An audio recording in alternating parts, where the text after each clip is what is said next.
ఇవన్నీ ఓకే. ఈరోజు ఎంత దారుణం అంటే మా వంశీ వంశీ ఆ బొమ్మ ఏంటది? ఈ సినిమాలో ఉందా ఆ బొమ్మ? ఉందా? లేదు ఆ సినిమాలో. మన సినిమాలో అయితే లేదు. ఇది ఇది అసలు లేదు మన సినిమాలో. ఇది మన సినిమా కాదు ఇది. ఆ? ఎవరయ్యా ఇది? ఏ ఇంగ్లీష్ సినిమా బొమ్మ అది తీసుకొచ్చి ఇక్కడ ఒక అమ్మాయిని పెట్టేసు? అంటే నువ్వు నువ్వు జనాలకు ఓకే ఏంటి ఈ అన్యాయం ఏంటి పబ్లిసిటీలోని? మీకు అరవింద్ గారు ఒక్కలు సరిపోయినట్టు నాకు మీరు ఒక్కలు చాలు. అలా కాదు.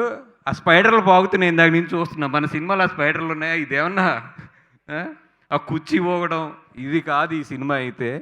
ఈ సినిమా అయితే ఎస్ వెన్నుల్లో అయితే వణుకు పుట్టిస్తుంది 4-5 చోట్ల. బట్ ఒక మంచి కథ ఉన్న సినిమా. ఇంతకన్నా దారుణం ఏంటంటే మా వంశీ చేసిన పని ఆ కాకులు ఏంటయ్యాయి? పోనీ అవన్నీ ఎగురుతున్నాయంటే ఎగరట్లేదు అయ్యి. అంటే నువ్వు టిక్కెట్లు తెగ్గొడతంలో నువ్వు నానా కింద మీద పడతావు. నాకు తెలిసి అందరిని వాడతావని చివరి కాకులను కూడా తీసుకొచ్చి వాడేస్తున్నావు అక్కడ. ఇంతకన్నా దారుణమైన ప్రొడ్యూసర్ అయితే ఇంకొకటి ఉంటాడు. సరే ఇక్కడ ఇది కూడా అండి, ఏది ముగ్గు. దినము ఇది మళ్ళీ తొక్కు తీరేపొద్దునే వస్తాయి వింటూ